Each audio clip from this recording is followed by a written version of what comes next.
வசனம் நேத்திலிருந்து திருப்பி ரிப்பீட் ஆகுது. மல்கியா தீர்க்கதரிசியின் புஸ்தகம் 2ஆம் அதிகாரம் 7ஆம் வசனம்.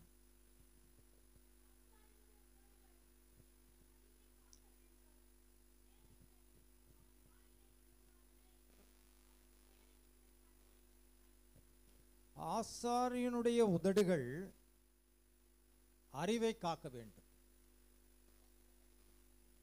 நீங்களும் நானும் ஆசாரியர்கள் தான், தேவனால் தெரிந்து கொள்ளப்பட்டவர்கள் தான். ராஜாதி ராஜாவாகவும் நம்ம ஆசாரியர்களாகவும் ராஜாக்களாகவும் தெரிந்து கொண்டார். என்ன சொல்றது? ஆசாரியனுடைய உதடுகள் அறிவை காக்க வேண்டும்.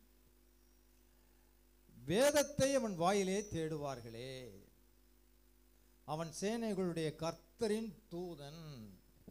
இந்த ஒரே சென்டென்ஸை வச்சு பெரிய பிரசங்கம் பண்ணலாம். அதுவும் ஊழியக்காரர்களுக்கே பிரசங்கம் பண்ணலாம். அல்லேலூயா. திருப்பி ரிப்பீட் பண்றேன் பாருங்க. ஆசாரியனுடைய உதடுகள் அறிவை காக்க வேண்டும். இதுதான் உதடு. இந்த உதடு, வாய், இதிலிருந்து அறிவை காக்கக்கூடிய ஒரு உதடா இருக்கணும். ஒரு கிறிஸ்தவர்கள், நம்ம ரட்சிக்கப்பட்டவங்க, நம்ம வாயிலிருந்து கடினமான வார்த்தைகள் வரக்கூடாது. அந்த அறிவை காக்கணும். அறிவோடு பேசணும்னு சொல்லுவாங்களா, அறிவோடு பேசணும், நிதானமாக பேசணும், அமைதியாக பேசணும், மேன்மையாக பேசணும், என்கரேஜ்மெண்ட்டான வார்த்தைகள் பேசணும். அந்த உதடுகள் அறிவை காக்கணும். உதடுகளை தப்பு தவறி எதுவும் வந்துடக்கூடாது. நம்ம ரட்சிக்கப்பட்டிருக்கோம்.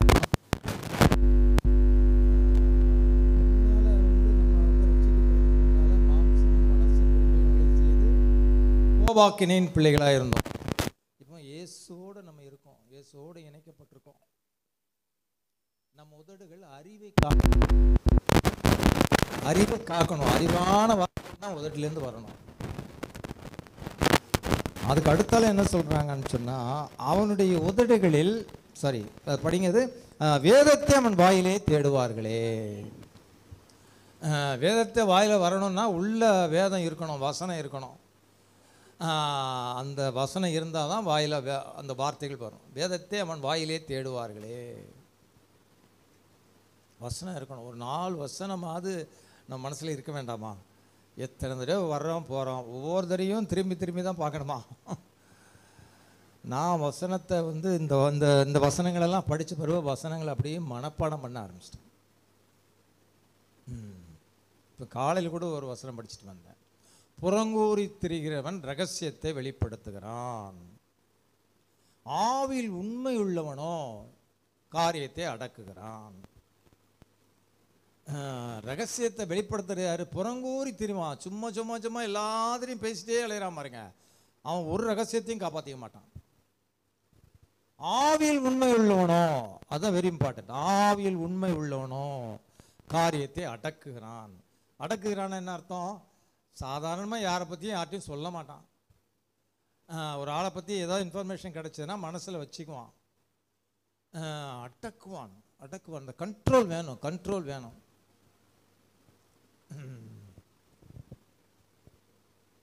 இப்படி அந்த வசனங்களெல்லாம் அவங்களோட இருந்ததுன்னு வச்சுங்களேன். வசனங்கள்லாம் அவங்களோட இருந்ததுன்னா அந்த வசனங்கள்லாம் ஜீவனுள்ள வசனங்கள், உங்களை உயிர்ப்பிக்கும். ஆவியில் உண்மை உள்ளவனோ காரியத்தை அடக்குகிறான். அவன் சட்டுன்னு எதையும் யார்ட்டையும் ரகசியத்தை வெளிப்படுத்த மாட்டான். அனாவசியமாக பேச மாட்டான். இன்னொருத்தரை பற்றி அனாவசியமாக பேச மாட்டான். அப்புறம் 3வது என்னன்னா, அவன் சேனைகளுடைய கர்த்தரின் தூதன். அல்லேலூயா. உங்களை தான் சொல்கிறாங்க, உங்களை தான், நீங்களும் தான் ஆசாரியர்கள். இவங்க கொஞ்சம் மேன்மை.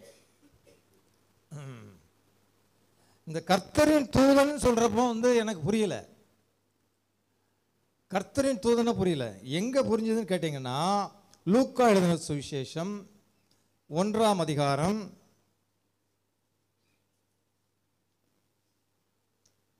1ஆம் அதிகாரம் 19ஆம் வசனம் படிங்க. தேவதூதன் அவனுக்கு பிரதியுத்தரமாக, நான் தேவ சன்னிதானத்தில் நிற்கிற கபிரியேல் என்பவன் உன்னுடனே பேசவும் உனக்கு இந்த நற்செய்தி அறிவிக்கவும் அனுப்பப்பட்டு வந்தேன்.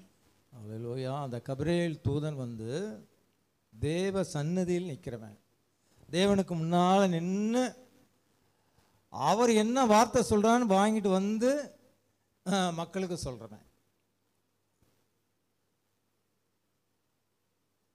சொல்றான், நான் கபிரியேல் தூதன், தேவ சந்நிதியில் நிற்கிறவன்.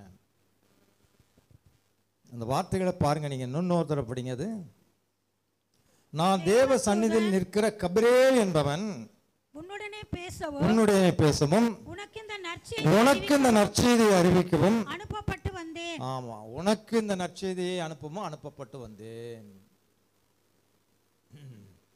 நற்செய்தியை அனுப்பப்பட்டு வந்தேன். உன்னுடன் பேசவும் உனக்கு இந்த நற்செய்தியை அறிவிக்கவும் அனுப்பப்பட்டு வந்தேன். அல்லேலூயா, அல்லேலூயா. சகரியாவுக்கு இந்த நற்செய்தியை அவன் அறிவிக்கிறான். இதுதான் கர்த்தருடைய தூதன். கர்த்தருடைய தூதன் யாரு? தேவ சந்நிதியில் நின்று அவர் சொல்ற வார்த்தையை கேட்டு ஜனங்களுக்கு அறிவிக்கிறது தான் கர்த்தருடைய தூதன். அவனுடைய வாயிலே வேதத்தை தேடுவார்களே, அவனுடைய உதடுகள் அறிவை காக்க வேண்டும். அல்லேலூயா. நான் ட்ரெயினில் ட்ராவல் பண்ணிட்டு இருந்தேன். அல்லேலூயா. ட்ராவல் பண்ணிட்டு இருக்கப்போ எனக்கு எதிர்த்தால ஒரு inspector, lady inspector, police inspector உட்காந்துருந்தாங்க. அவங்க பேச்சு கொடுத்தாங்க, நானும் பேசினேன். இப்போ நான் சொல்கிறப்ப வந்து சொன்னேன், நான் இந்த மாதிரி பேங்கில் ரிட்டையர்ட் ஆகி இப்போ வந்து ஃபுல் டைம் எவாஞ்சலிஸ்ட் ஒர்க் பண்ணிகிட்ருக்கேன் அப்படின்னேன். அப்போ அவங்க சொன்னாங்க, ஏதாவது 2 வார்த்தை வசனங்களை சொல்லுங்களேயா அப்படின்னாங்க. அப்போ நான் வந்து 1 கொரிந்தியர் 10ஆம் அதிகாரம் 13ஆம் வசனத்தை எடுத்து பேசினேன்.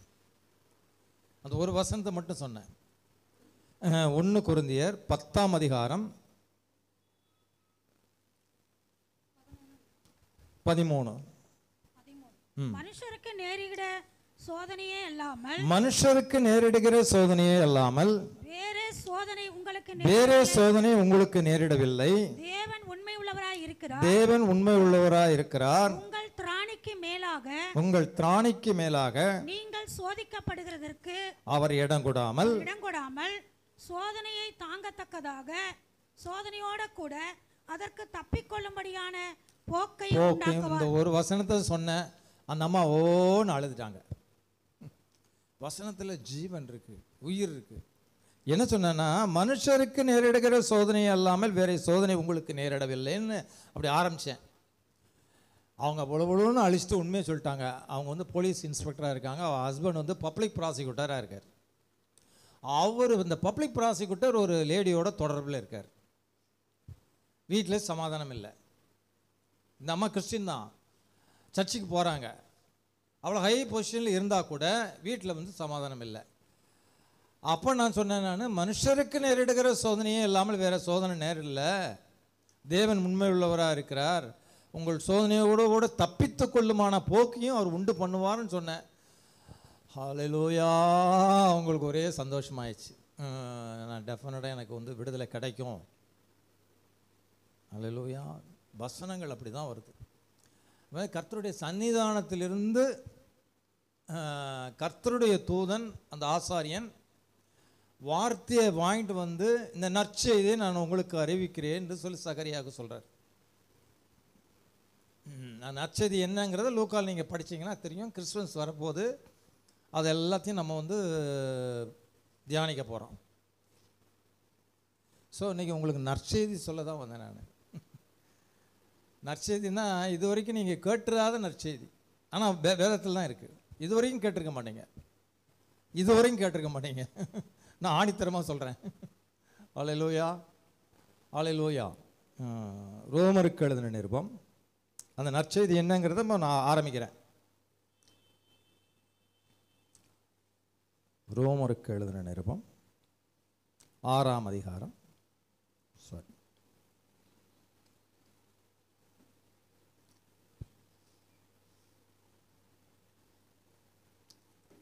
6ஆம் அதிகாரம்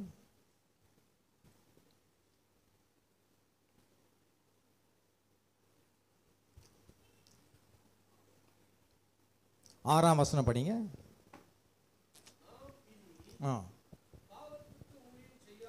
செய்யாதபடிக்கு ஒளிந்து போகும் பொருட்டாக பழைய மனுஷன் அறிந்திருக்கிறோம். நாம் இனி பாவத்துக்கு ஊழியம் செய்யாதபடிக்கு இந்த பாவ சரீரம் ஒளிந்து போகும் பொருட்டு நம்முடைய பழைய மனுஷன் யாரு? ஆதாம் வழியில வந்த நம்ம பழைய மனுஷன் சிலுவையில் அறையப்பட்டது என்று அறிந்திருக்கிறோம். ஃபர்ஸ்ட் வேதத்தை நம்ம அறிந்திருக்கணும். இது கர்த்தருடைய வார்த்தை, ஆவியானவருடைய வார்த்தை. உலகத்தில் எந்த புஸ்தகமும் தேவனால் எழுதி கொடுக்கப்பட்ட புஸ்தகம் அல்ல. இதை நீங்கள் அறிந்திருக்கிறீங்கன்னா, பழைய மனுஷன் அவரோடு கூட சிலுவையில் அறையப்பட்டது என்று நீங்கள் அறிந்திருக்கிறீர்களா? அறியலையா? அறிந்திருக்கிறோம் என்று சொல்றாரு ரோமருக்கு எழுதின நிருபத்தில். சத்தியத்தை அறியணும், நம்பணும், ஒப்பு கொடுக்கணும். அதுதான் ரோமர் எழுதின நிருபம். என்டையர் பைபிளில் நீங்கள் ரோமரை மட்டும் படித்தா கூட போதும், அவ்வளோ அடங்கியிருக்கு அதில் விஷயம். நீதிமொழிகளை படிச்சீங்கன்னா நீ பெரிய பெரிய விவேக ஆயிடுவீங்க, ஞானம் உள்ளவனாக ஆயிடுவீங்க. ஆனால் ரோமர் எத்தனை தடவை படித்தாலும் புரியாது. இந்த பைபிள் ஸ்டடி காலேஜிலலாம் சேர்ந்து படிக்கிறவங்க ஹை லெவலில் போகிறப்ப கடைசியில் அவங்க டாக்டரேட் பட்டம் வாங்கணும் அல்லது பிஹெச்டி பண்ணணும்னு சொன்னால் அவங்க எதுலையாவது தீசிஸில் எழுதி கொடுத்தா அவங்களுக்கு டாக்டர் பட்டம் கிடைக்காதான். இந்த ரோமருக்கு எழுதின நிருபத்தில் படித்து ஆராய்ச்சி பண்ணி அதிலேருந்து ஒரு தீசிஸ் எழுதி கொடுத்தாங்கன்னா அவங்களுக்கு டாக்டர் பட்டம் கிடைக்குமா. அவ்வளோ கடினமான கருகலான ஒரு சத்தியத்தை உள்ளடக்கிய பகுதி ரோமருக்கு எழுதின நிருபம். இப்போ என்ன சொல்கிறாரு? பழைய மனுஷன் அவரோடு கூட சிலுவையில் அறையப்பட்டது என்று நீங்கள் அறிந்திருக்கிறீர்களா? எப்போ? ஞானஸ்தானத்தில் அவரோடு கூட அடக்கம் பண்ணப்பட்டு அவரோடு கூட நம்ம உயிர் தெழுந்தோம். தேவன் நம்மை அவரோடு கூட இணைத்திருக்கிறார். அல்லேலூயா. அணைச்சிருக்கான்னு நம்ம நினைக்கல, அதுவும் வேதத்தில் சொல்லுது. 1 கொரிந்தியர் 1ஆம் அதிகாரம் 30ஆம் வசனம் படிங்க. அந்தப்படி நீங்கள் அவராலே உட்பட்டிருக்கிறீர்கள். எழுதியிருக்கிறபடி மேன்மை பாராட்டுகிறவன் கர்த்தரை குறித்தே மேன்மை பாராட்டத்தக்கதாக. அல்லேலூயா. எழுதியிருக்கிறபடி நீங்கள் கிறிஸ்து இயேசுக்கு உட்பட்டு இருக்கிறீர்கள். எப்போ உட்பட்டீங்க? ஞானஸ்தானம் முடிச்சு வெளியே வந்த உடனே நீங்களும் அவங்களும் 2.5 கலந்துட்டீங்க. பாலில் டீ கலக்கிறோம், டிகாஷன் கலக்கிறோம், சீனி கலக்கிறோம், எல்லாத்தையும் மிக்ஸ் பண்ணிடுறோம். மிக்ஸ் பண்ண பிறகு அதை பிரிக்க முடியாது, செப்பரேட் பண்ண முடியாது. அதே மாதிரி நீங்கள் அவரோடு இணைக்கப்பட்டீங்க, அவரோடு கலந்துட்டீங்க, அவரோடு ஐக்கியமாயிட்டீங்க. உங்களை தேவன் கிறிஸ்துவுக்குள்ளே வச்சுட்டார். உங்களை தேவன், நீங்கள் வைக்கல, தேவன் கிறிஸ்துவுக்குள்ளே வச்சுட்டார். ஆனால் பிரச்சனை என்னன்னா, கிறிஸ்துவுக்குள்ள வைக்கப்பட்ட நமக்குள்ள பாவ சுபாவம் இருக்கு.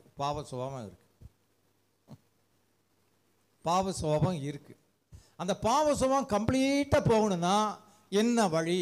அதுதான் ரோமருக்கு எழுதின நிருபத்தை படிக்கணும். பழைய மனுஷன், பாவ மனுஷன் சிலுவையில் அறையப்பட்டான், அவரோடு கூட சிலுவையில் அறையப்பட்டான்.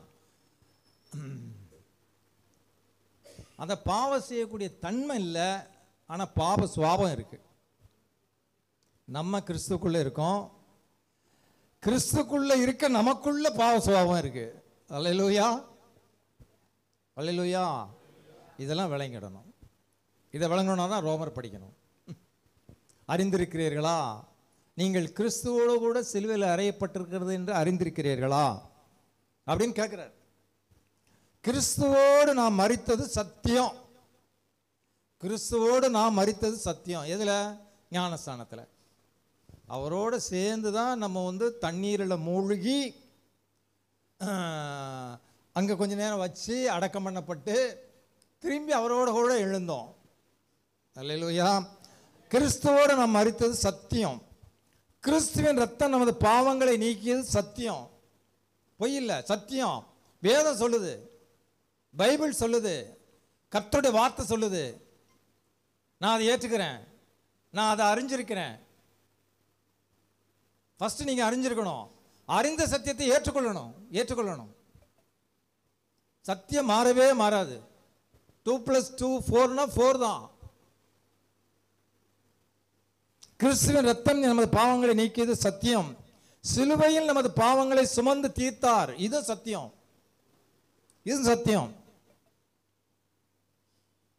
அவரோடு நான் அடைந்த மரணமும் சத்தியம். மரணம் என்ன? பழைய மனுஷன்,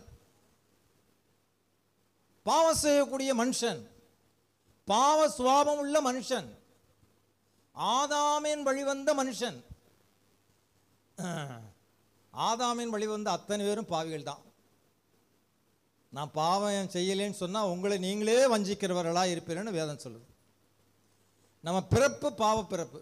அதனால ஆண்டவர் அதை நீங்க பாவம் செய்யறத அவர் சீரியஸா எடுக்கல. ஏன் எடுக்கலன்னா, நீங்களா செய்யல, ஆதாமின் சுபாவம் உங்களுக்குள்ள இருக்கு.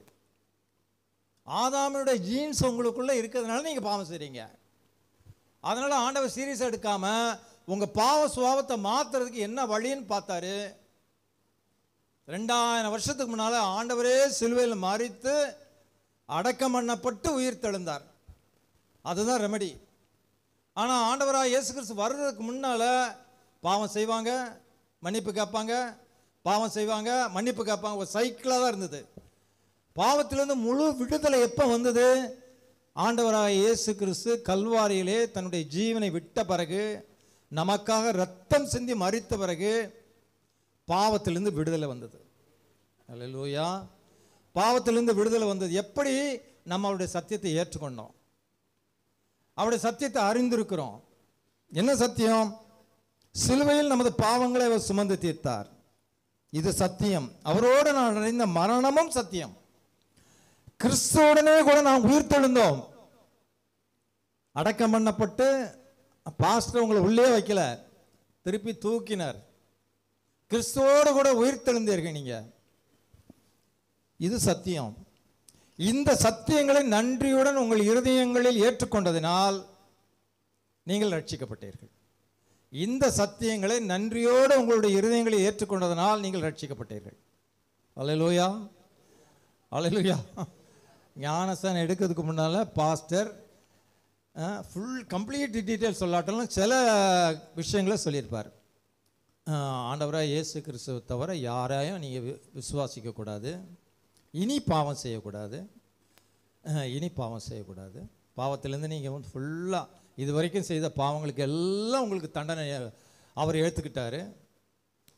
இனி பாவம் செய்யாதீங்க, நீங்கள் செய்த பாவத்துக்கு உங்களுக்கு குற்ற உணர்ச்சி வேண்டாம், மனசாட்சியில் குற்ற உணர்ச்சியோடு இருக்க வேண்டாம். எவ்வளோ பெரிய பாவம் செஞ்சாலும் நீங்கள் அவ்வளோ மன்னிச்சிட்டார் அவர். இனி பாவம் செய்யாதீங்க, ஆண்டவரை இயேசு கிறிஸ்து மட்டும் விசுவாசிக்கிறீங்க அப்படின்னு சொல்லி முழு நிச்சயமாக நம்பினீங்கன்னா நான் ஞானஸ்தானம் கொடுக்குறேன்னு சொல்லி அவர் சொல்லி உங்களுக்கு ஞானஸ்தானத்துக்கு நீங்கள் ஒப்பு கொடுத்தீங்க. அவரும் ஞானஸ்தானம் எடுத்து. அல்லேலூயா. ஞானஸ்தானத்தில் நடந்த விஷயம் என்னென்னா, அல்லேலூயா, நானும் ரொம்ப நாளாக சர்ச்சைக்கு போயிட்டு இருந்தேன். ஹிந்துலேருந்து வந்தவன் தான் நான். ரொம்ப நாள் சர்ச்சைக்கு போயிட்டு இருந்தேன். கிட்டத்தட்ட ஒரு 6 மாதம் சர்ச்சைக்கு போயிட்டு இருந்தேன். ஞானஸ்தானம் எடுக்கணும்னா மட்டும்தான் தடை வந்தது. வீட்டில் யாரும் ஒத்துக்க மாட்டேன்றாங்க.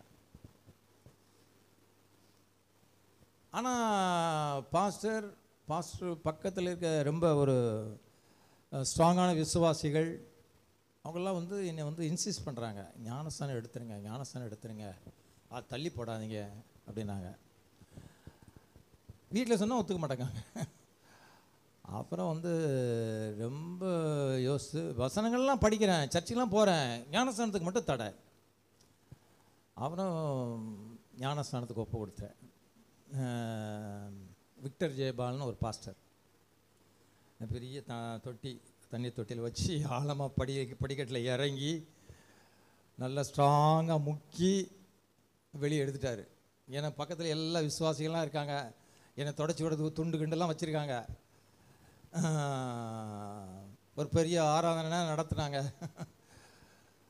விளையாட்டு போகல, அது ஃபுல் நாலேஜோடு அதை நான் எடுக்கலை. எடுத்துகிட்டு வெளியே வந்துட்டேன். கர்த்தர் ஜீவனாக எனக்குள்ளே வந்தது எனக்கு அப்போ தெரியாது. அதுக்கு பிறகு அப்பா என் வாழ்க்கையில் நடந்த ஒவ்வொரு காரியத்திலையும் கர்த்தர் எனக்கு துணை நின்று என்னை தாங்கினார், தப்புவித்தார், வழி நடத்தினார். நினைச்சாலே ஆச்சரியமாக இருக்குது. ஒன்லி பிகாஸ் ஞானஸ்தானம் எடுத்து கொடுத்த பிறகு தான் அவருக்கு எனக்கு ஒரு உடன்படிக்கை, நல் மனசாட்சியின் உடன்படிக்கை. பேதுரு சொல்கிறாரு, நல் மனசாட்சியின் உடன்படிக்கை, ஒரு அக்ரிமெண்ட்டு. அது வரைக்கும் அவருக்கும் நம்மளுக்கும் சம்மந்தமே கிடையாது. அல்லேலூயா. அந்த ஞானஸ்தானத்தை குறித்து பாருங்க. நீங்கள் ஞானஸ்தானம் எடுக்காத வரை ஆதாமில் உங்கள் ஜென்ம சுபாவத்தில் தான் இருக்கிறீர்கள். நீங்கள் ஞானஸ்தானம் எடுக்காத வரை ஆதாமில் உங்கள் ஜென்ம சுபாவத்தில் தான் இருக்கிறீர்கள். கிறிஸ்துவுக்குள் வர நீங்கள் ஞானஸ்தானம் எடுத்தே ஆக வேண்டும். கிறிஸ்துவுக்குள் வர நீங்கள் ஞானஸ்தானம் எடுத்தே ஆக வேண்டும். கிறிஸ்துவுக்குள்ள வரணும், கிறிஸ்துவோட நீங்கள் இணைக்கப்படணும், கிறிஸ்து ஜீவனா உங்களுக்குள்ள வரணும், கிறிஸ்துவின் ஆவி உங்களை நடத்தணும். அப்படின்னா ஞானஸ்தானத்தை தவிர வேறு வழியே இல்லை. ஞானஸ்தானம் எடுக்காத வரைக்கும் ஆதாமில் தான் இருக்கீங்க. நீங்கள் ஆதாமில் இருக்கீங்க, கிறிஸ்துக்குள்ள வரல. ஞானஸ்தானம் எடுக்காத வரைக்கும் நீங்கள் கிறிஸ்துக்குள் வரல. நீங்கள் ஆதாமில் ஜென்ம சுபாவத்தில் இருக்கிறீர்கள். பழைய மனுஷன்தான், பாவ சுபாவமான மனுஷன்தான், பாவத்தன்மை உள்ள மனுஷனாக தான் நீங்கள் இருக்கீங்க. அல்லேலூயா. இயேசுவின் மரணத்தையும் உயிர்த்தெழுதலையும் குறிக்கிற மகா முக்கியமான நியமனம் ஞானஸ்தானம்.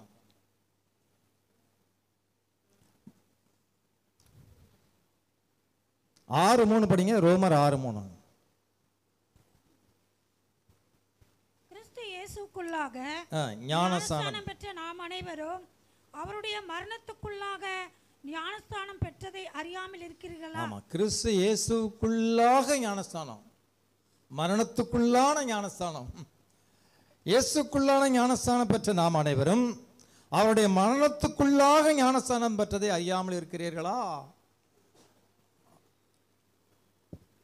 இது அறியாமல் இருக்கீங்களா? அறிஞ்சிருக்கீங்களா? அறியலையா?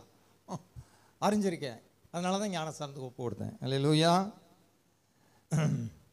நான் அவரோடு இணைக்கப்பட்டேன் என்பதற்கு ஞானஸ்தானம் அடையாளம்.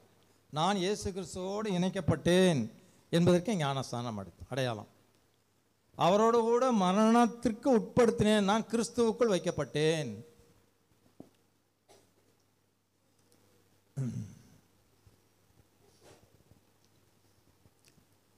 6:5 படிங்க. ஆதலால் அவருடைய மரணத்தின் சாயலில் நாம் இணைக்கப்பட்டவர்களானால் அவர் உயிர்த்தெழுதலின் சாயலிலும் இணைக்கப்பட்டிருப்போம். ஞானஸ்தானம் என்பது நான் இயேசுவோடு இணைக்கப்பட்டேன் என்பதை வெளிப்படுத்துகிற அடையாளம். வசனம் அப்படிதான் சொல்லுது. என்ன சொல்லுது? அவருடைய மரணத்தின் சாயலில் நாம் இணைக்கப்பட்டானால் அவர் உயிர்த்தலின் சாயலிலும் இணைக்கப்பட்டிருப்போம். இணைக்கப்பட்டிருப்போம், இணைக்கப்பட்டிருப்போம், இணைக்கப்பட்டிருப்போம். அல்லேலூயா. இது அறிந்திருக்கிறீர்களான்னு கேட்குறாரு. முதல்ல கேள்வி அதுதான். நீங்கள் அதெல்லாம் அறிஞ்சிருக்கீங்களா? இது சத்தியம், இது சத்தியம். இந்த சத்தியம் மாறவே மாறாது. ஞானஸ்தானம் என்பது நான் இயேசுவோடு இணைக்கப்பட்டேன் என்பதை வெளிப்படுத்துகிற ஒரு அடையாளம். ஞானஸ்தானம் வந்து ஏதோ ஒரு சின்ன ஒரு சடங்காச்சாரம் இல்லை, ஏதோ தண்ணியில் முக்கிய எடுத்துகிட்டு போகிறதில்ல. ஒரு ஆள் சொன்னதை நான் சொல்கிறேன். இந்த டி மோகன் சர்ச் இருக்குல்ல, லிட்டில் மவுண்டில், அந்த சர்ச்சில் அவங்களுக்கு அசிஸ்டன்ட் பாஸ்டருக்கெல்லாம் வந்து டார்கெட் என்னென்னா ஆளுக்கு 5 பேரை பிடிச்சி வரணுமா ஞானஸ்தானம் எடுக்கிறதுக்கு. இவன் குடிகாரன் ரோட்டில் அலையிறவங்க எல்லாரும் பிடிச்சி காசு கொடுத்து கூட்டு வந்துடுறாங்க. கூட்டு வந்து முக்கிய எடுத்துடுறாங்க. ரிப்போர்ட் அங்கே இத்தனை பேர் ஞானஸ்தானம் கொடுத்தோம்.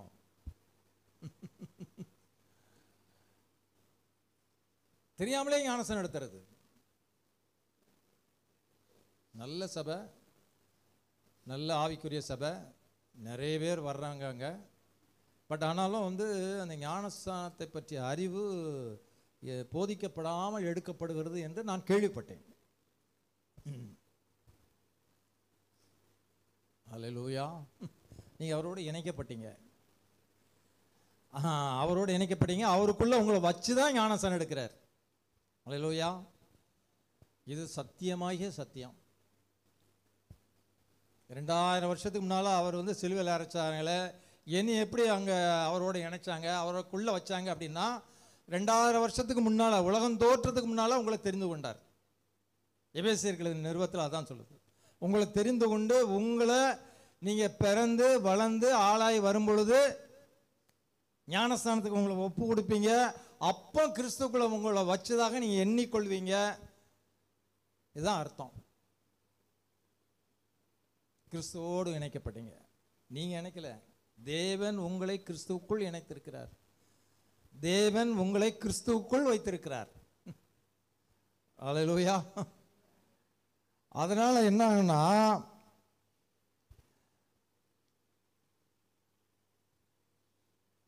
உங்களுடைய வல்லமை கூடும், உங்களுடைய பலன் கூடும். அதனால தான் வந்து கலாத்தியருக்கு எழுதின நிருபம் 2ஆம் அதிகாரம் 20ஆம் வசனத்தில் சொல்றாரு, இனி நான் அல்ல. படிங்க. சிலுவையில் அறையப்பட்டு ஆயினும் பிழைத்திருக்கிறேன். இனி நான் அல்ல, கிறிஸ்துவே எனக்குள் பிழைத்திருக்கிறார். கிறிஸ்துவே எனக்குள் பிழைத்திருக்கிறார். நான் இப்பொழுது மாம்சத்தில் பிழைத்திருக்கிறதோ என்னில் அன்பு கூர்ந்து எனக்காக தம்மை தாமே ஒப்பு கொடுத்த தேவனுடைய குமாரனை பற்றும் விசுவாசத்தினாலே பிழைத்திருக்கிறேன். இனி நான் அல்ல, இனி நான் அல்ல. நீ இதை அறிஞ்சிருக்கணும். இனி நான் அல்ல, கிறிஸ்து தான் எனக்குள்ள வந்து அவருடைய பழப்பை எனக்குள்ள நடத்திட்டு இருக்கார். கிறிஸ்துவனுடைய பழப்பை எனக்குள்ள வச்சு நடத்திட்டு இருக்கார். நான் பழைக்கிறது என் பழப்பு இல்லை, கிறிஸ்துவோட பழப்பு. இதை அறிஞ்சிருக்கீங்களா? அதான் கேட்குறார். இதை அறிஞ்சிருக்கீங்களா? கிறிஸ்து ஜீவனா எனக்குள்ள வந்து அவர் எனக்குள்ள அவருடைய பழப்பை நடத்திருக்கிறார். அவர் எப்படி நடக்கணுமோ, எப்படி ஜீவிக்கணுமோ அதை எனக்குள்ள வச்சு எனக்குள்ள உட்காந்து என்னை நடத்துறார். இனி நான் அல்ல, இனி நான் அல்ல. நான் அடக்கம் பண்ணப்பட்டாச்சு. பழைய வாழ்க்கைக்கும் புது வாழ்க்கைக்கும் இடையில கல்லறை இருக்கு. பழைய உலகத்துக்கும் புது உலகத்துக்கு இடையில கல்லறை இருக்கு. உலகம் எனக்கு சிலுவையில் அறையுண்டு இருக்கிறது, நானும் உலகத்துக்கு சிலுவையில் அறையுண்டு இருக்கிறேன். இடையில கல்லறை இருக்கு. பழைய மனுஷனை தேடணும்னா அந்த இங்கே உள்ளதான் தேடணும், கல்லறையில தான் தேடணும். அல்லேலூயா. பழைய மனுஷன் கல்லறையில் இருக்கான், உள்ள இருக்கான். இவன் வெளியே ஜீவிக்கிறது புது சிருஷ்டி. ஒருவன் கிறிஸ்துவுக்குள் இருந்தால் புது சிருஷ்டியா இருக்கிறான். 2 கொரிந்தியர் 5:15 சொல்லுது. வாசிக்க வேண்டாம். அல்லேலூயா. ஒருவன் கிறிஸ்துவுக்குள் இருந்தால் புது சிருஷ்டியா இருக்கிறான். புது தன்மை, புது உலகம், புது சிந்தை, புது நோக்கம், எல்லாம் புதியவைகளான, பழையவைகள் ஒழிந்து போயின. அல்லேலூயா. இப்போ நீங்க அறிந்து கொள்ளிட்டீங்க, சத்தியத்தை அறிந்து கொண்டீங்க. என்ன அறிந்து கொண்டேன்? கிறிஸ்துவோடு நான் மரித்தது சத்தியம், கிறிஸ்துவின் ரத்தம் நமது பாவங்களை நீக்கியது சத்தியம், சிலுவையில் நமது பாவங்களை சுமந்து தீர்த்தார் சத்தியம், அவரோடு நான் அடைந்த மரணமும் சத்தியம், கிறிஸ்துவோடு நான் உயிர்த்தெழுந்ததும் சத்தியம். அல்லேலூயா. சத்தியத்தை நீங்க அறிஞ்சிட்டீங்க. இப்போ அடுத்த ஸ்டெப் நீங்க என்ன பண்ணணும்னா, அறிந்த சத்தியத்தை ஏற்றுக்கொள்ளணும். அதான் ரோமர்ல சொல்றாரு, இந்த அறிந்த சத்தியங்களை ஏற்றுக்கொள்ளணும். அறிஞ்சிருக்காங்க, ஏற்றுக்கொள்ள மாட்டேன்றாங்க. சிலவங்க அறியாமலேயே அவங்க சொன்னாங்கிறதுக்காக ஏற்றுக்கொள்ளல. நீங்க அறிந்து தான் ஏற்றுக்கொள்ள வேண்டும். வேத வசனம் சொல்லுது, வேத வசனத்தை நம்பி நான் ஏற்றுக்கொள்கிறேன், அவ்வளவுதான். வேத வசனம் சத்தியம். நீங்களா ஏற்றுக்கொள்ள வேண்டாம், நாங்கள் சொல்றதுக்காக ஏற்றுக்கொள்ள வேண்டாம். வசனம் சொல்லுது, வசனம். அல்லேலூயா. ஏற்றுக்கொள்ளணும்னு சொல்றாரு. 6:11 படிங்க. ரோமர் 6:11. அப்படியே நீங்களும் உங்களை பாவத்திற்கு மரித்தவர்களாகவும் நம்முடைய கர்த்தராகிய இயேசு கிறிஸ்துக்குள் தேவனுக்கென்று பிழைத்திருக்கிறவர்களாகவும் எண்ணிக்கொள்ளுங்கள். உங்களை பாவத்திற்கு மரித்தவர்களாகவும் நம்முடைய கர்த்தராகிய இயேசு கிறிஸ்துவுக்குள் தேவனுக்கென்று பிழைத்திருக்கிறவர்களாகவும் எண்ணிக்கொள்ளுங்கள். ஸோ நீங்கள் எப்படி முதல்ல அந்த சத்தியத்தை ஏற்றுக்கொண்டீங்களோ, அறிந்திருக்கீங்களோ, அந்த சத்தியத்தை ஏற்றுக்கொள்ள எப்படி ஏற்றுக்கொள்ளணும்? நான் பாவத்துக்கு மறிச்சிட்டேன், பாவத்தன்மை என்கிட்ட இல்லை, நான் செய்த கோடான கோடி பாவங்களை எல்லாம் ஆண்டவர் மன்னிச்சிட்டாரு, எனக்கு குற்ற மனசாட்சி இல்லை, நான் பாவங்களுக்கு மறிச்சிட்டேன், திருப்பி நான் கிறிஸ்து இயேசுக்குள் தேவனுக்கென்று பிழைத்திருக்கிறேன், தேவனுக்கென்று பிழைத்திருக்கிறேன் எப்படின்னு ஏற்றுக்கொள்ளணும். இதை ஏற்றுக்கொள்ளணும், இந்த சத்தியத்தை ஏற்றுக்கொள்ளணும் சொல்லி அறிந்த சத்தியங்களை ஏற்றுக்கொள்ள வேண்டும். ஆண்டவரே, நான் உம்மை விசுவாசிக்கிறேன், உண்மையில் இந்த சத்தியத்தை ஏற்றுக்கொள்கிறேன். அல்லேலூயா. இந்த சத்தியத்தை ஏற்றுக்கொள்ளணும். நீங்கள் ஒன்று மட்டும் தெரிஞ்சுங்க, நம்முடைய அனுபவங்கள் கிறிஸ்துவோடு கூட உள்ள அனுபவம் தான். ரட்சிக்கப்பட்ட ஞானஸ்நானம் எடுத்த ஒவ்வொரு ஆத்மாவுக்கும் ஒவ்வொருவருக்கும் நம்மளுக்கு ஒரு அனுபவம் வந்ததுன்னா கிறிஸ்துவோடு கூட உள்ள அனுபவம் தான். கிறிஸ்துவுக்கு வெளியே நமக்கு அனுபவம் இல்லை. நீங்கள் போகிறீங்க, ஒரு ஆக்சிடெண்ட் ஆகுது, ஹாஸ்பிட்டலில் சேர்க்குறாங்க, அட்மிட் ஆகிறீங்க, வெளியே வரீங்க. அப்போ உங்கள் சிந்தையில் வரும், ஏன் ஆக்சிடெண்ட் ஆனது ஆண்டவரே, ஏன் இப்படி நடந்தது ஆண்டவரே. அப்போ ஆண்டவர் உங்களோட பேசுவார். இந்த காரணத்துக்கு நீ ரொம்ப ஸ்பீடில் போகிற தம்பி, இவ்வளோ ஸ்பீடு வேண்டாம்ப்பா, அதனால தான் உன்னை கொஞ்சம் அடக்கிறதுக்காக தான் அந்த ஆக்சிடெண்ட்டை நான் அலோவ் பண்ணேன். அதுக்கு பிறகு ஸ்பீடு குறையும், உங்களுக்கு ட்ரைவ் பண்ணுறப்ப ஸ்பீடு குறையும். அனுபவம், கிறிஸ்துவோடு உள்ள அனுபவம் தான் நம்மளுக்கு அனுபவம். நம்மளுக்கு தனியாக அனுபவமே கிடையாது. நான் போனேன், வந்தேன், எடுத்தேன், சாப்பிட்டேன் இல்லை. கர்த்தரோடு கூட உள்ள அனுபவம், அவரோடு கூட நடக்கிற அனுபவம், அதுதான் நம்மளுடைய அனுபவம். தனியாக நம்மளுக்கு அனுபவம் கிடையாது. தனியாக நம்மளுக்கு அனுபவமே கிடையாது. கர்த்தரையும் உங்களையும் பிரிக்க முடியாது. நீங்கள் கர்த்தருக்குள் வைக்கப்பட்டாச்சு. நான் வைக்கல, பாஸ்டர் வைக்கல, தேவனே உங்களை வைத்திருக்கிறார். அல்லேலூயா, அல்லேலூயா. கிறிஸ்துவும் கிறிஸ்துவோடும் இருக்கின்றன, அவருக்குள் இருப்பதுதான் நம்முடைய அனுபவம். அவரில் உன்னை வைப்பது தேவனுடைய வேலை. கிறிஸ்துவுக்குள்ள உங்களை வைக்கிறது தேவனுடைய வேலை. கிறிஸ்து இல்லாமல் நமக்கு தனியாக ஒரு அனுபவம் இல்லை. நல்ல ஞாபகத்தில் வச்சுங்க, கிறிஸ்து இல்லாமல் நமக்கு தனியாக ஒரு அனுபவம் இல்லை. எந்த கதை நீங்கள் சொன்னாலும், எந்த ஸ்டோரி சொன்னாலும், அந்த ஸ்டோரியில் ஆண்டவர் உங்களோட இருந்திருக்கிறார். ஆண்டவர் உங்களோட இருந்திருக்காரு, உங்களோட நடந்திருக்கிறாரு, உங்களுக்கு தெரியல, நீங்கள் உணரலை. அல்லேலூயா. இப்போ அறிஞ்ச சத்தியத்தை நீ ஏற்றுக்கொண்டீங்க. இப்போ ஒப்பு கொடுக்கணும், ஆண்டவருக்கு ஒப்பு கொடுக்கணும். ஒப்பு கொடுத்தலாம் என்ன? பிரதிஷ்டை. ஆண்டவரே, நான் என்ன முழுமையாக உங்களுக்கு ஒப்பு கொடுக்குறேன் ஆண்டவரே, நான் பிரதிஷ்டை பண்ணுறேன் ஆண்டவரே, என்னை முழுமையாக ஒப்பு கொடுக்குறேன், என்னுடைய வாழ்க்கையை முழுமையாக ஒப்பு கொடுக்குறேன், என்னுடைய பணம் சம்பாத்தியம், என்னுடைய ஜாப்பு எல்லாத்தையும் உங்கள்கிட்ட முழுமையாக ஒப்பு கொடுக்குறேன். அல்லேலூயா. இதில் எஸ்பெஷலி பண விஷயத்தில் நம்ம ஆண்டவர்கிட்ட எதையுமே கேட்க மாட்டேன்றோம். அவர்கிட்ட ஒரு கன்சல்ட்டே பண்ணுறதில்ல. நம்ம இஷ்டத்துக்கு செலவு பண்ணுறோம், நம்ம இஷ்டத்துக்கு அதை என்னமோ பண்ணுறோம். ஒரு வார்த்தை ஆண்டவர்கிட்ட, ஆண்டவரே நான் அதை செய்யலாமா, ஆண்டவரே பணம் கையில் இருந்திருக்கேன், நான் செய்யலாமா, எல்லாத்தையும் அவர்கிட்ட ஒப்பு கொடுக்க சொல்கிறாரு. எல்லாத்தையும் அவர்கிட்ட, உங்கள் வாழ்க்கையே அவர்கிட்ட ஒப்பு கொடுக்க சொல்கிறார். உங்கள் குடும்பம், பிள்ளைங்க, ஜாபு, உங்கள் பணம், சம்பாத்தியம் எல்லாத்தையும் அவர்கிட்ட ஒப்பு கொடு. அவர்கிட்ட தான் ஒப்பு கொடுக்குறீங்க, வேறு யார்கிட்ட ஒப்பு கொடுக்கல, ஆண்டவர்கிட்ட தான் ஒப்பு கொடுக்குறீங்க. பயப்படாதீங்க, ஆண்டவர் கண்டிப்பாக கரெக்டாக நடத்துவார். அல்லேலூயா, அல்லேலூயா. ஒப்பு கொடுத்து பாருங்க. ஆண்டவரே, மாதம் இவ்வளோ சம்பாத்தியம் பண்ணுறேன், ஒரு விஷயம் கூட மிச்சம் வர மாட்டேங்க ஆண்டவரே, இந்த மாதத்துலேருந்து பணத்தை கையில் ஒப்பு கொடுக்குறேன், நீரே நடத்தும் ஆண்டவரே. அல்லேலூயா. ஆண்டவர் கண்டிப்பாக நடத்துவார். ஒப்பு கொடுக்கணும். ஒப்பு கொடுக்கணும்னா பிரதிஷ்டை. இனி நான் அல்ல, நீரே எல்லாம் அதுக்கு வசனம் சொல்றாரு பாருங்க, ரோமர் 6:13. நீங்கள் உங்கள் அவயங்களை அநீதியின் ஆயுதங்களாக பாவத்திற்கு ஒப்புக்கொடாமல் உங்களை மரித்தோரிலிருந்து பிழைத்திருக்கிறவர்களாக தேவனுக்கு ஒப்புக்கொடுத்து அவயவங்களை நீதிக்குரிய ஆயுதங்களாக தேவனுக்கு ஒப்புக்கொடுங்கள். அல்லேலூயா. நீங்க பாவத்துக்கு நம்ம ஒப்பு கொடுக்க கூடாது. நீதிக்குரிய ஆயுதங்களாக உங்க அவயங்களை ஒப்பு கொடுக்கணும். சமர்ப்பித்தல், அர்ப்பணித்தல், ஒப்பு கொடுத்தல் என்பது எனக்குரிய யாவற்றையும் அவருக்கு சொந்தமாக்குவது.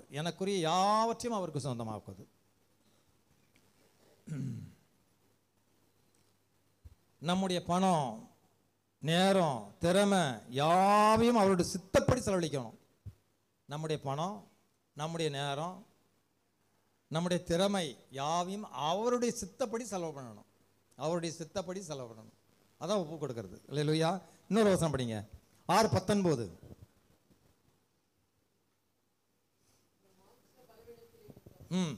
மனுஷர் பேசுகிற பிரகாரமாய் பேசுகிறேன், அக்கிரமத்தை நடக்கும்படி முன்னே நீங்கள் உங்கள் அவயங்களை அசுத்தத்துக்கும் அக்கிரமத்துக்கும் அடிமைகளாக ஒப்பு கொடுத்தது போல இப்பொழுது பரிசுத்தமானதை நடப்பிக்கும்படி உங்கள் அவயங்களை நீதிக்கு அடிமைகளாக ஒப்பு கொடுங்கள். முந்தைய அக்கிரமத்துக்கும் அசுத்தத்துக்கும் நம்ம அவயங்களை ஒப்பு கொடுத்தோம்.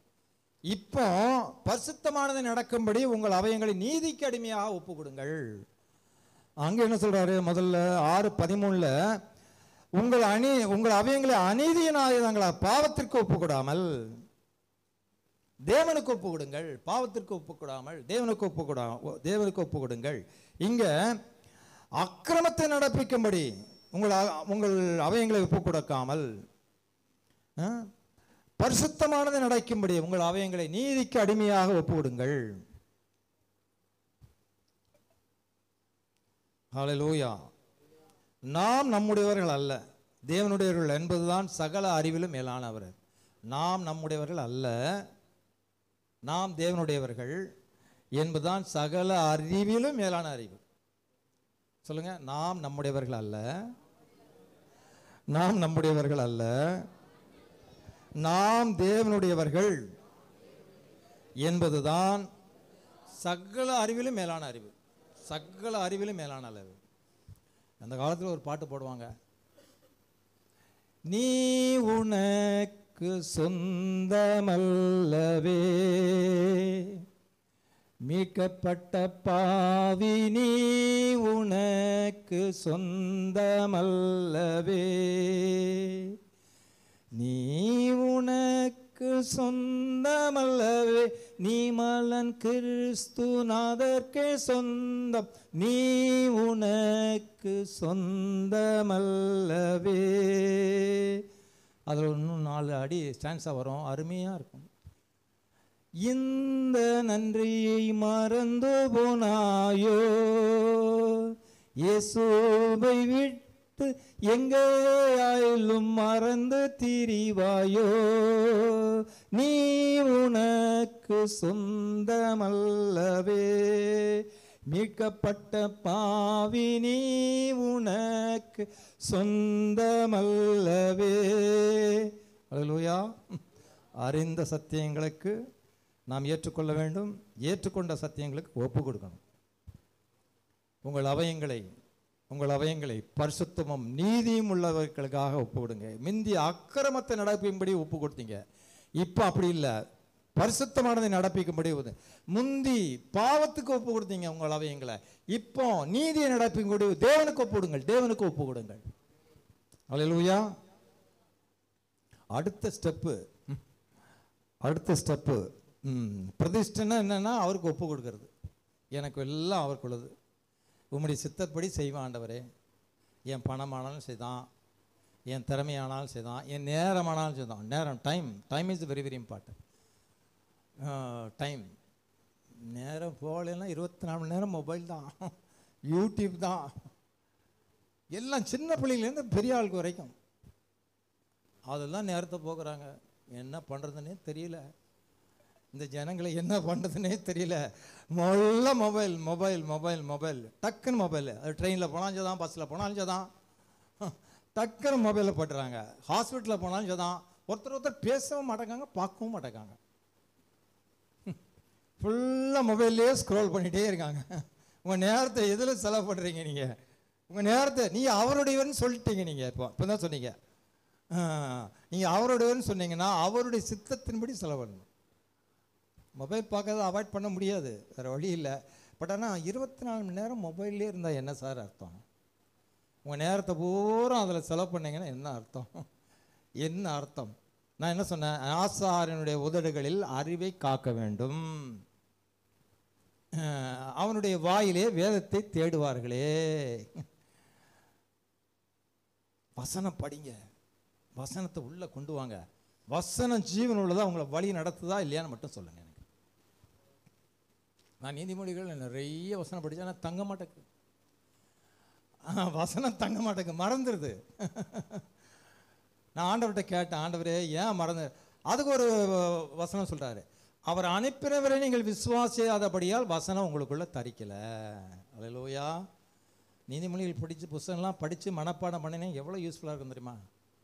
உங்கள் மனதிலே சீக்கிரம் கோபம் கொள்ளாதீங்க, முற்கோபி மதிகட்டை செய்வான், மூடனுடைய நெஞ்சிலே கோபம் குடிகொள்ளும். நீங்கள் மூடனாக இருந்தால் நெஞ்சில் கோபம் குடிகொள்ளும். கோபம் ஃபுல்லாக இருந்ததுன்னா நீங்கள் மூடன் அப்படின்னு சொல்கிறார் ஆண்டவர். நான் இதனால் பயப்பட்டது, ஆண்டவரே என் உள்ளத்தில் கோபம் குடிகொள்ளக்கூடாது ஆண்டவரே. நான் மூடன் பட்ட வாங்க வேண்டாம் ஆண்டவரே. யாருக்காவது மூடனாக இருக்கணும்னு ஆசைப்படுறீங்களா? ஒருத்தர் கூட இது எல்லாம் இங்கே அறிவாளியாக ஞானமாக இருக்கணும்னு தான் விரும்புகிறோம் இல்லையா? மூடனுடைய நெஞ்சிலே கோபம் குடிகொள்ளும், உன் மனதிலே சீக்கிரம் கோபம் கொள்ளாதே. அல்லேலூயா. ஆவியிலே உண்மை உள்ளவன் காரியத்தை அடக்குகிறான். ஆவி நமக்குள்ள இருக்கா? மனுஷனுடைய ஆவியும் இருக்கு, தேவனுடைய ஆவியும் இருக்கு. ரெண்டு ஆவியும் சேர்ந்து நமக்குள்ள இருக்கு. நம்மளுக்கு ஒரு அடக்கக்கூடிய சக்தி இருக்கா? ஒரு காரியத்தை அடக்கக்கூடிய சக்தி இருக்கா? ரகசியத்தை அடக்கக்கூடிய சக்தி இருக்கா? டக்கு டக்குன்னு போய் எல்லாத்துலேயும் போய் சொல்லிடுறோம். உங்களுக்கு விஷயம் தெரியுமா? உங்களுக்கு விஷயம் தெரியுமா? ஆவியில் உண்மை உள்ளவன் காரியத்தை அடக்குகிறான், அடக்குகிறான்.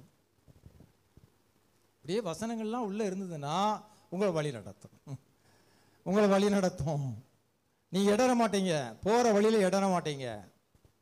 உங்க வழியை அவர் அந்த வசனம் தற்காக்கும், உங்க நடைய தற்காக்கும். விவேகி தன் நடையின் மேல் கவனமாய் இருக்கிறான், அறிவாளி தன் வார்த்தைகளை அடக்குகிறான். மூடனோ தன் மனதில் உள்ளவையெல்லாம் பிரசித்தப்படுத்துகிறான். இதெல்லாம் நீதிமொழிகளில் இருக்கு. அல்லேலூயா. வசனம் வசனம் வசனம் எவ்வளோ வசனம் நீங்கள் ஆட் பண்ணி உள்ளே போடுறீங்களோ நீங்கள் அப்படியே ஒரு ஷேப் ஆவீங்க. ஷேப் ஆகி ஒரு நல்ல கல்ச்சரோட, நல்ல ஒரு சுவாபத்தோட, யாரும் உங்களை லைக் பண்ணுற மாதிரி நீ மாறிடுவீங்க. லைக் பண்ணுற மாதிரி மாறுவீங்க. ஆமாம், உங்கள் சுவாபம் மாறிடும், கல்ச்சர் மாறிடும், உங்கள் பர்சனாலிட்டி மாறிடும், நீங்கள் சுறுசுறுப்பாக ஆகிடுவீங்க. அல்லேலூயா, அல்லேலூயா. நீங்கள் ஒப்பு கொடுக்கணும், ஒப்பு கொடுக்கணும். நீங்கள் ஒப்பு கொடுக்கணும், அவருக்கு பிரதிஷ்டை பண்ணணும். உங்களுடைய காலம், நேரம், திறமை, பணம் எல்லாம் இனி நான் அல்ல, கிறிஸ்துவே எனக்குள் வந்து அவருடைய வாழ்க்கையை எனக்குள்ள நடத்திட்டு இருக்கார். கிறிஸ்துவனுடைய வாழ்க்கை எனக்குள்ள நடக்குது. அல்லேலூயா, அல்லேலூயா. அதுக்கு அடுத்த ஸ்டெப்பு வளர்ச்சியின் வழி ஆவியில் நடத்தல். அல்லேலூயா. இங்கே தான் ரொம்ப ரொம்ப ஒரு கருகலான சத்தியம், ஆவியில் நடத்தல். இது வரைக்கும் நம்ம கர்த்தருக்குள் இருக்கிறோம் இருந்தா போதும்னு நினைச்சோம். இப்போ என்ன சொல்றாரு? வளர்ச்சியின் வழி ஆவியில் நடத்தல். அல்லேலூயா. கவனிங்க ப்ளீஸ். அல்லேலூயா. ஆவியில் நடக்கணும். அது ரோமர் 8ஆம் அதிகாரத்தில் படிச்சீங்கன்னா ஆவியில் நடத்தல்னா என்னன்னு பல வசனங்களை ஆவியானவன் நம்மளுக்கு எழுதி வச்சிருக்கிறார். எவர்கள் தேவனுடைய ஆவியினாலே நடத்தப்படுகிறார்களோ அவர்கள் தேவனுடைய புத்திரராய் இருக்கிறார்கள். மாம்ச சிந்தை மரணம், ஆவியின் சிந்தையோ ஜீவனும் சமாதானமும். படிக்கலாமா? இன்னொரு வசனம் படிக்கலாமா? 8:9 படிங்க. தேவனுடைய ஆவி உங்களில் வாசமாயிருந்தால் நீங்கள் மாம்சத்துக்கு உட்பட்டவர்களாய் இராமல் ஆவிக்கு உட்பட்டவர்களாய் இருப்பீர்கள். கிறிஸ்துவின் ஆவி இல்லாதவன் அவனுடையவன் அல்ல. கிறிஸ்துவின் ஆவி இல்லாதவன் அவனுடையவன் அல்ல. அல்லேலூயா, ஹல்லேலூயா, ஹல்லேலூயா. நீங்க ஆவியில் நடத்தப்படணும். கிறிஸ்துவின் ஆவி உங்களுக்குள்ள வராங்க. நீங்க உயிர்த்தெழுந்த பொழுது கிறிஸ்து ஜீவனா உங்களுக்குள்ள வந்துட்டாரு. கிறிஸ்துவின் ஆவியும் உங்களுக்குள்ள வந்து தங்கிடுச்சு. எதில் பார்க்குறோம்? கொரிந்தியர் நிருபத்தில் பார்க்குறோம். நீங்கள் தேவனுடைய ஆலயமாக இருக்கிறீர்கள். அல்லேலூயா. தேவனுடைய ஆவி உங்களில் வாசமாக இருக்கிறது. தேவனுடைய ஆவி உங்களில் வாசமாக இருக்கிறது. அல்லேலூயா. நீங்கள் ஆவியில் நடத்தப்படணும். ஆவியில் நடத்தப்படணும். அல்லேலூயா, அல்லேலூயா. என்னுடைய அனுபவத்தை ஒன்று சொல்கிறேன். ஆவியில் நடத்தப்படுறது சொல்கிறேன் நான். அல்லேலூயா. சர்ச்சுக்கு தூத்துக்குடியானால தான் இங்கே தான் சர்ச்சுக்கு வருவேன் நான். ஒரு தடவை சர்ச்சில்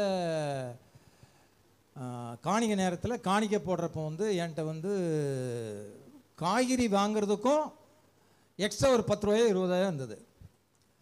அப்போ அந்த காய்கறி வாங்கணுமே அப்படின்னு சொல்லிட்டு அந்த ரூபாய் எடுக்காமல் 10 ரூபாய் எடுத்து காணிக்கை போடுறதுக்காக முயன்றேன் பாருங்க. முயன்றேன். நெஞ்சில் பட பட பட பட படன்னு ஒரு அடிப்பு. ஆவியானவர் என்னை போட விடலை. ஆவியானவர் போட விடலை. அல்லேலூயா. 10 ரூபா யாருக்குடா போடுறது? 10 ரூபா இந்த காலத்தில் யாருக்கு போடுறது? வெக்கமா இல்லை உனக்கு? காய் வாங்குறதுக்குள்ள ரூபாய் எடுத்தா உனக்கு இதாயிருந்தான்னு சொல்லிட்டு அதை விட்டுட்டு 100 ரூபா போட்டேன். அன்னிலேருந்து இன்னைக்கு வரைக்கும் காணிக்கை பெட்டின்னு போட வந்தால் 100 ரூபாய்க்கு குறைஞ்சி போடுறதே இல்லை. அல்லேலூயா. மரியாதை வேணும்.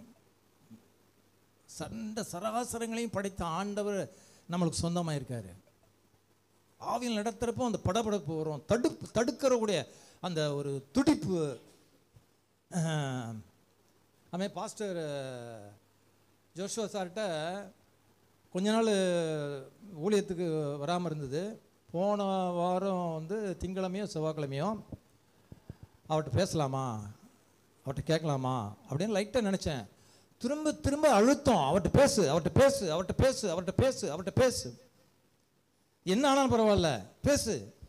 பேசினேன். ஆண்டவர் நீங்கள் அடுத்த வாரம் வாங்கன்னு சொன்னார். அல்லேலூயா. இதுதான் ஆவியை நடத்துறது. அவர் சொல்லும் பொழுது நீங்கள் கீழ்ப்படியணும். ஆவியானவர் சொல்லும் பொழுது கீழ்ப்படியணும். ஆனாலும் இதில் ஒரு சிக்கல் இருக்கு. என்ன சிக்கல்னா, இது ஆவியானவர் சொல்றாரா நம்ம ஆத்மா சொல்றதாங்கிறத ஒரு சிக்கல் இருக்கு. அல்லேலூயா, அல்லேலூயா, அல்லேலூயா. நீங்க மூல அறிவில இதை செய்றீங்களா அல்லது பரிசுத்த ஆவியானவர் சொல்லி நீங்க இதை செய்றாங்களாங்கிறத டிசைன் பண்ணணும். டிசைன் பண்ண தெரியணும். அல்லேலூயா. அதுக்கு ஒரே பெஞ்ச் மார்க், அதுக்கு ஒரே வழி. நீங்க செயல்படுறது வேதத்தின் அடிப்படையில் இருந்தால் ஆவியான சொல்றதுன்னு அர்த்தம். அல்லேலூயா. நீங்க செயல்படும் பொழுது சமாதான இருதயத்தில் இருந்ததுன்னா அது ஆவியான சொல்றான்னு அர்த்தம். மாம்ச சிந்தை மரணம், ஆவியின் சிந்தையோ ஜீவனும் சமாதானம். அல்லேலூயா. நல்ல காரியத்துக்கு தான் ஆண்டவர் அழுத்தம் கொடுப்பார். நல்ல காரியத்துக்கு தான் அழுத்தம் கொடுப்பார். கெட்ட காரியங்களை சொல்லவே மாட்டார். கெட்ட காரியங்களை சொல்ல அழுத்தம் வேண்டாம். பிசாசு உடனே பண்ணி விட்டுருவான். தாவீது மாடியிலேருந்து கீழே பார்த்தான், அடுத்த நிமிஷமே அவளை தூக்கிட்டு வான்ட்டான். அல்லேலூயா, அல்லேலூயா. நீங்கள் ஆவியில் நடத்தப்படணும். எவர்கள் தேவனுடைய ஆவியினாலே நடத்தப்படுகிறார்களோ அவர்கள் தேவனுடைய புத்திரராய் இருக்கிறார்கள். ஆவியானவர் உங்களுடைய இருதயத்தில் ஒரு அழுத்தம் கொடுப்பாரு. ஆவியானவர் உங்களுடைய இருதயத்தில் சில காரியங்களை, நல்ல காரியங்களை சொல்லுவார். அதுக்கு நீங்கள் கீழ்ப்படியணும், அதுக்கு ஒபே பண்ணணும். அதுதான் ஆவியில் நடத்தல். இதுதான் ஆவியில் நடத்தல். கிறிஸ்துவுக்குள் இருந்தால் மட்டும் போதாது, ஆவியில் நடத்தப்பட வேண்டும். ஹல்லேலூயா, ஹல்லேலூயா, ஹல்லேலூயா. இந்த ரோமருக்கு எழுதின நிருபம் ஃபண்டமெண்டலாக பார்த்தீங்கன்னா பாவிகளுக்காக எழுதப்பட்ட நிருபம். யார் நான் நீதிமான் நினைக்கிறானோ அவனுக்காக இந்த ரோமர் கிடையாது. ஆனால் ஆண்டவர் சொல்லிட்டாரு, எல்லோரும் பாவம் செய்யுது, எல்லோரும் பாவம் செய்யுது, நோ எக்ஸெப்ஷன். அதனால தான் ரோமருக்கு எழுதின நிருபம் பாவிகளை. பாவம் அவர் என்ன சொல்றாரு, நீங்க செய்யல பாவம், ஆதாம் வழியில் வந்ததுனால நீங்கள் பாவம் செய்கிறீங்க. ஆதாமினுடைய ஜீன்ஸ் உங்களுக்குள் இருக்கிறதுனால நீங்கள் பாவிகள். அதனால தான் ஆண்டவர் எக்ஸிஸ்ட் பண்ணுறார், நீங்களா செய்யலை. அல்லேலூயா. ஆதாமின் வழி வந்ததுனால நீங்கள் பாவிகள், பாவம் செய்கிறீங்க. இதுலேருந்து வெளியே வர்றதுக்கு ஒரே வழி, ஆதாமின் வம்சத்தை அழிக்கணும், பழைய மனுஷனை அழிக்கணும், பாவம் செய்யக்கூடிய சுபாவம் உள்ள சரீரத்தை பழைய மனுஷனை அழிக்கணும். அதுக்கு வாங்க, என்னோட கூட நீங்கள் மரணத்துக்கு ஒப்பு கொடுக்கணும். அல்லேலூயா, அல்லேலூயா. நான் அதனால தான் சில சமயங்களில் சில பாடல்கள் எனக்கு வேதத்தில் டச் பண்ணால், என் இறுதிக்கு டச் பண்ணால் தான் அதிகமாக நான் படிப்பேன். அதில் ஒரு பாடல், அந்த பாடல், நீ உனக்கு சொந்தமல்லவே, மீட்கப்பட்ட பாவி நீ உனக்கு சொந்தமல்லவே. அது ஒரு பாடல். இன்னொரு பாடல் பார்த்தீங்கன்னா, மகிழ்வோம் மகிழ்வோம் தினமக மகிழ்வோம், இயேசுராஜன் நம் சொந்தமாயினா, இந்த பார்தலத்தின் சொந்தக்காரர் அவர், எந்த உள்ளத்தில் சொந்தமானார். அது நல்ல அருமையான வசனம். தமது ஜீவனை எனக்கும் அளித்து ஜீவன் பெற்றுக்கொள் என்றுரைத்தார். ஆனந்தம் ஆனந்தமே அல்லும் தமது ஜீவனை எனக்கும் அளித்து ஜீவன் பெற்றுக்கொள் என்று. நீங்கள் அவரோடு கூட உயிர் தெழுந்தும் பொழுது கிறிஸ்து உயிர்த்தெழுந்த கிறிஸ்து உங்களுக்கு ஜீவனாக வந்துட்டார். அல்லேலூயா, அல்லேலூயா. இன்னொரு பாட்டு ரொம்ப பிடிச்ச பாட்டு எனக்கு, உம்மை போல் யார் உண்டு எந்தன் இயேசுநாதா, இந்த பார்தலத்தில் உம்மை போல் யார் உண்டு, உலகம் மாமிசம் பிசாசு கடியில் அடிமையாகவே பாவி நான் ஜீவித்தே, என்னையா தேடினே ஐயா இயேசுநாதா, என்னையா தேடினே ஐயா இயேசுநாதா, உம்மை நான் மறந்த என்னையா தேடினீங்க ஆண்டவரே, என்னையா தேடினீங்க. நீங்கள் என்னை பார்க்குறப்ப வந்து சவாரி இவாரி போட்டு ஏதோ கலையாக இருக்கான்னு நினைக்கிறீங்க. அத்தனை பாவம் பண்ணியிருக்கேன் நான், அத்தனை பாவம். ஊமை பாவம், ஊமை குசும்புன்னு சொல்லுவாங்கள்ல. இன்னைக்கு வயசு 68 முடிஞ்சு 69 நடக்கு. ரட்சிக்கப்பட்டது வந்து 38 இயர்ஸில் தான், 35 வருஷத்துல தான். அதனால் அதுக்கு முன்னாலலாம் கணக்கே கிடையாது. அதனால் என்னையும் அவர் தேடினார் பாருங்க. என்னையா தேடினே ஐயா இயேசுநாதா, உம்மை நான் மறந்த துரோகி அல்லோ. அல்லேலூயா. வளர்ச்சியின் வழி நீங்கள் சத்தியத்தை அறிஞ்சிருக்கணும், சத்தியத்தை ஏற்றுக்கொள்ளணும், சத்தியத்துக்கு ஒப்பு கொடுக்கணும். அல்லேலூயா. சத்தியத்துக்கு ஒப்பு கொடுக்கணும். அதற்கு அடுத்த ஸ்டெப் நீங்கள் ஆவியில் நடத்தப்படணும். அல்லேலூயா. ஆவியில் நடத்தப்படுதுன்னா சொல்லிட்டேன் நான். அல்லேலூயா, அல்லேலூயா. நீங்கள் ஒரு வீட்டுக்கு போகிறீங்க, வீடு வந்து க்ளோஸ் ஃப்ரெண்டோட வீடு தான் போகிறீங்க. அந்த வீட்டில் நிறைய புக்ஸ் வச்சுருக்காங்க செல்ஃபில், வெரி க்ளோஸ் ஃப்ரெண்டு. அந்த புக்கில் ஒன்று எடுத்து பார்ப்போமேன்னு சொல்லி நீங்கள் முயற்சி பண்ணுறீங்க. அப்போ ஆவியானவர் சொல்கிறாரு, நோ நோ நோ நோ. ஆவியானவர் உணர்த்துறார், இது அவங்களுடைய பெர்மிஷன் இல்லாமல் நீங்கள் அதை எடுக்கக்கூடாது. அல்லேலூயா. உணர்த்தும் பொழுது நீங்கள் கீழ்ப்படுகிறீங்க பாருங்க, அதுதான் ஆவியில் நடத்துறது, அதுதான் ஆவியில் நடத்துறது. அல்லேலூயா, அல்லேலூயா. இது வந்து கல்வி இந்த ஞானத்தை கொடுக்காது, அறிவு ஞானத்தை கொடுக்காது. இந்த ஆவியான ஒரு இடத்தில் தான் உங்களை புது மனுஷனாக, புது சிருஷ்டியாக, ஒரு கல்ச்சர்டு பர்சனாக மாற்றும். அல்லேலூயா. கடைசியாக கிறிஸ்துவ வாழ்க்கைக்கு இம்பார்ட்டன்ட் ஒன்று, நீங்கள் சிலுவையை சுமக்கணும். நீங்கள் ஆவியில் நடத்தப்பட்டீங்க, நீங்கள் கிறிஸ்துவுக்குள் வந்தீங்க, ஆவியில் நடத்தப்பட்டீங்க. இப்போ கிறிஸ்துவுக்குள்ளே நீங்கள் வளரணும், முன்னேற்றம் அடையணும் அப்படின்னா சிலுவையை சுமக்கணும். அதான் ஆண்டவராக இயேசு கிறிஸ்து சுவிசேஷங்களில் ரொம்ப ஆழமாக ஆணித்தரமாக சொல்கிறாரு. ஒருவன் எனக்கு பின்னே வர விரும்பினால் தன்னைத்தானே வெறுத்து தன் சிலுவையை எடுத்துக்கொண்டு அனுதினமும் என்னை பின்பற்ற கடவன். தன் தகப்பனையாவது தாயாவது மகனையாவது மகளையாவது என்னை விட அதிகமாக நேசிக்கிறவன் எனக்கு பாத்திரன் அல்ல. அவனை யூஸ் பண்ண முடியாது. வேற என்ன? எனக்கு பாத்திரன் அல்ல. கலப்பையின் மேல் கை வைத்து பின்னிட்டு திரும்பி பார்க்கிறவன் எனக்கு பாத்திரன் அல்ல. தன் ஜீவனை வெறுக்காவிட்டால் எனக்கு பாத்திரன் அல்ல. தனக்கு உண்டானவைகளெல்லாம் வெறுக்காவிட்டால் எனக்கு பாத்திரன் அல்ல. நான் யூஸ் பண்ண முடியாதுப்பா. ஒன்றும் யூஸ் பண்ண முடியாது. இந்த மாதிரி கேரக்டரை வச்சுட்டு நான் எப்படி யூஸ் பண்ண முடியும்? என்னை விட உங்கள் அப்பா அம்மாவை அதிகமாக நேசிக்கிற, என்னை விட உன்னுடைய மனைவியை அதிகமாக நேசிக்கிற. அதுக்கு ஒரு உதாரணம் சொல்கிறேன் பாருங்கள். அல்லேலூயா. சர்ச்சுக்கு வரணும்னு நினைக்கிறீங்க, வீட்டில் பாப்பாவுக்கு, சின்ன பாப்பாவுக்கு சோமெல்லாம் போயிடுது, ஃபீவர் ஆயிடுது. உடனே என்ன பண்ணுறீங்க? டக்குன்னு உடனே ஹாஸ்பிட்டலில் கூட்டு போனோம். அந்த உணர்ச்சி, அந்த அன்பு, பாசம், சண்டை ஆராதனை செகண்டு. அப்போ ஆண்டவர் சொல்கிறாரு, என்னை விட உன்னுடைய பிள்ளையை அதிகமாக நேசிச்சேன்னா நீ எனக்கு பாத்திரன் அல்ல. காய்ச்சல் வந்திருக்கியா? சாதாரண காய்ச்சல், 1 மணி நேரம் கழித்து போய் காமிக்கலாம். அல்லேலூயா. என்னை விட உன்னுடைய மனைவியும் பிள்ளைகளையும் அதிகமாக நேசிச்சா எனக்கு பாத்திரன் அல்ல. நீங்கள் சிலுவையை சுமந்து என் பின்னையை வராவிட்டால் எனக்கு பாத்திரன் அல்ல.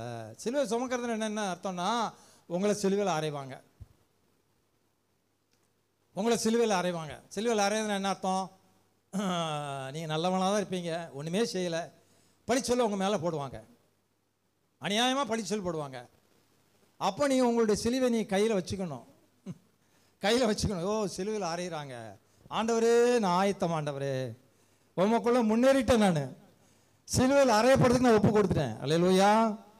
அவங்கள ஏசுனா பேசுனா பழிச்சொல் நீங்கள் அதுக்கு நீங்கள் ஒப்பு கொடுத்து பாருங்கள், உங்களுடைய சுவாபம் மாறிடும். அதை ஒரு பொருட்டாவே எண்ணாதீங்க. உங்களுக்கு மனசில் சந்தோஷம் வரும். அதை அப்படி பேசிட்டேன்னு நினச்சிக்கிட்டே இருந்தீங்கன்னா இன்னும் கிரட்ஜினஸ் வரும், பகை உணர்வு வரும். அங்கே ஆவியானவரோட வளர்ச்சி இருக்காது, அங்கே ஊற்று பெருக்கெடுக்காது, ஊற்று தூந்து போயிடும். அதோட ஸ்டாப் ஆகிடும். உங்கள்கிட்ட பொங்கி வரணும், பாட்டு பாடுனா பொங்கி வரணும், வசனம் பேசுனா பொங்கி வரணும்னா இதெல்லாம் நீ பொருட்படுத்தக்கூடாது.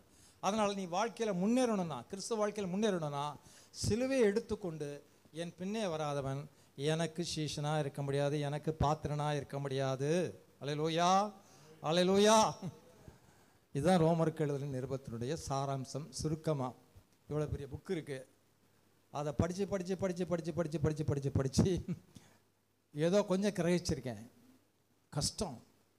நீங்கள் ரோமருக்கு எழுதின நிருபத்தை நீங்கள் படித்தீங்கன்னா உங்கள் வாழ்க்கையில் பெரிய மாற்றம் வரும். ஃபண்டமெண்டலி நீங்கள் கிறிஸ்துவுக்குள் இணைக்கப்பட்டீங்கப்பா, நீங்கள் கிறிஸ்துவுக்குள்ளே வைக்கப்பட்டிருக்கீங்க. கிறிஸ்து ஜீவனா, உயிர்த்தெழுந்த ஜீவனா உங்களுக்குள்ளே வந்துட்டார். இதை விட நம்மளுக்கு என்ன வேணும்? நீங்கள் கிறிஸ்துவுக்குள் இருக்கீங்க, நீங்கள் கிறிஸ்துவுக்குள் இருக்கீங்க. அல்லேலூயா. நீங்கள் ஒப்பு கொடுத்து பாருங்கள், இன்னைக்கு ஒப்பு கொடுத்து பாருங்கள். போகிறப்ப சொல்லிட்டு போங்க, நான் கிறிஸ்துவுக்குள் வைக்கப்பட்டிருக்கேன், நான் கிறிஸ்துவுக்குள் வைக்கப்பட்டிருக்கேன். நான் நீங்கள் வைக்கல, தேவனே வைத்திருக்கிறார். நான் கிறிஸ்துவுக்குள் வைக்கப்பட்டிருக்கேன், நான் கிறிஸ்துவுக்குள் இருக்கிறேன், கிறிஸ்துவுக்குள் இருக்கிறேன். பயப்படவே மாட்டேன், நான் பயப்படவே மாட்டேன். அவரை தாண்டி தான் என்கிட்ட வரணும். அல்லேலூயா.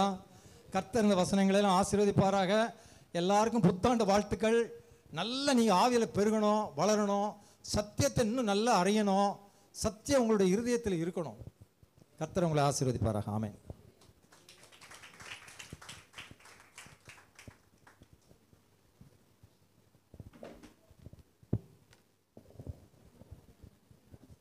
Price the Lord. ஹல்லேலூயா. கர்த்தர் நல்லவர். இப்பொழுது நம்ம முக்கியமான நேரத்துக்கு வந்திருக்கிறோம்.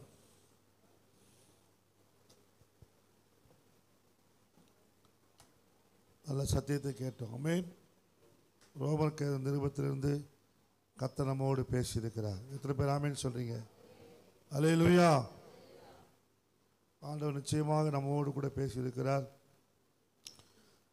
இந்த ரோமர் புத்தகத்தை நீங்கள் படிக்கும்போது உங்கள் வளர்ச்சியை அதில் பார்க்கலாம். நீங்கள் எப்படி வளர்ந்துருக்கிறீங்க, நீங்கள் கிறிஸ்தவத்தில் எப்படி வளர்ந்துருக்குன்றதை ரோமர் நிருபத்தை படித்தாலே உங்களுக்கு புரிஞ்சிடும். நீங்கள் எந்த லெவலில் இருக்கீங்க, எங்கே இருக்கிறீங்க அப்படின்றது கண்டுபிடிக்க முடியும். ஆமென். அதுதான் வேதம் சொல்ல, சத்தியத்தையும் சத்தியம் உங்களை, சத்தியத்தை பார்த்தாலே போதும் நீங்கள் எப்படி இருக்குன்னு தெரிஞ்சுக்கலாம். கண்ணாடி போல் வேதம் கண்ணாடி.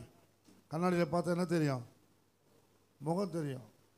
இந்த கண்ணாடியில், வேதமாகிய கண்ணாடியில் பார்த்தீங்கன்னா அவங்க இருதயம் தெரிஞ்சிடும், எந்த லெவலில் இருக்குதுன்னு தெரிஞ்சிடும். ஆமென். ஆக இந்த ரோமக்க நிருபத்தை அழகாக அருமையாக ஐயா அவர்கள் கர்த்தர் நமக்கு விலக்கி கொடுக்கும்படி கர்த்தர் கிருபை செய்தார். அல்லேலூயா, அல்லேலூயா. ஆண்டவருக்கு மகிமை உண்டாவதாக. சில அறிவிப்புகளை உங்களுக்கு அறிவிக்கிறேன். கிறிஸ்மஸ் வருகிற 25ஆம் தேதி காலையில் நமக்கு கிறிஸ்மஸ் ஆராதனை இருக்கிறது. அநேகர் அந்த நோட்டீஸ் எல்லாம் பார்த்துருப்பீங்க, நம்ம குரூப்பில் போட்டோம், பார்த்தீங்களா? 5லேருந்து 6 மணிக்கு, 7 மணிக்கு 5 to 7 நம்ம இந்த சபையில் வைத்து நடத்துகிறோம். புதிய ஆத்துமாக்களை அழைத்து வாருங்கள். 5லேருந்து 7 நீங்கள் காலை ஆராதனைக்கு வரும்படி உங்களை அன்போடு கேட்டுக்கொள்கிறோம். 6 மணிக்கு வருது, 6:30க்கு வரும் பாஸ்டர், 5 மணிக்கு வைக்கிறீங்களே பாஸ்டர் அப்படின்னு சொல்லி சொல்கிறாங்க நம்ம விசுவாசிங்க. ஆனால் ஆவிக்குரியும் சொல்லி நம்ம தான் ஏமாத்துக்கிறோம். ஆஃப் பண்ணிட்டீங்களப்பா,